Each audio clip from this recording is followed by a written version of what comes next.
are here at ground level at Sonipat to tell you what is the situation here and how youths are becoming prey to the drug trade.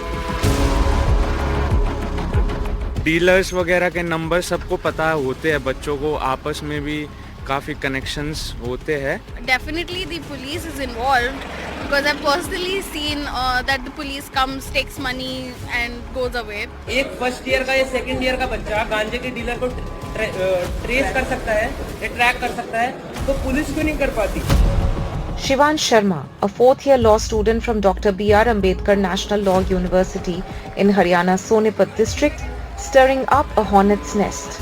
His video shot during a de-addiction event has now gone viral and has brought the issue of drugs menace in colleges to the forefront once again. बहुत अच्छा लग रहा है. मेरा जो message था, जो मैंने खड़े होकर वहाँ पर बोला, वो ज़्यादा से ज़्यादा लोगों तक पहुँच रहा है. नशे के हालात सर यहाँ पर कुछ इस तरीके से हैं कि अगर आप शाम को निकलेंगे तो ये आदमी वॉक पर भी निकलेगा तो वो आम तौर पर ज़ाहिर तौर पर सब्सटेंस का बहुत ही ईजी उपयोग देख सकता है. Sonipat is home to several new private colleges. Located just 2 hours away from the national capital, these colleges draw bulk of their students from the NCR. A fourth-year economics honor student we spoke to here made some shocking claims. Her hostel के एक warden assign है, तो वो randomly checkups कर लेते हैं. But जैसे ऐसा है कि उनको भी टिप वगैरह मिलती है, तो बेसिकली वो उसी पे ज़्यादा एक्ट करते हैं. The state of Haryana has seen a worrying spike in drugs-related cases over the past few years. According to the National Crime Records Bureau, 84 people lost their lives in drugs-related cases in Haryana in the year 2022. The same year, over 3,300 drugs-related cases were filed in the state, few notches higher than the number of cases registered 2 years back. However, Haryana accounts for the lowest number of drugs-related arrests.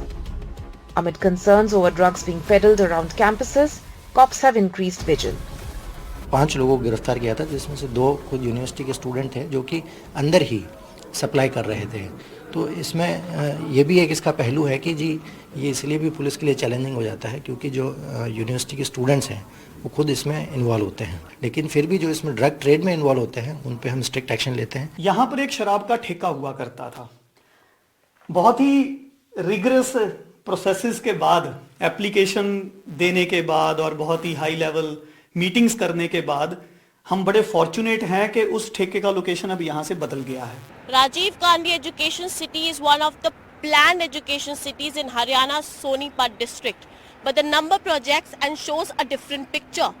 Increase in drug supply are making the students studying here a victim of this dark net.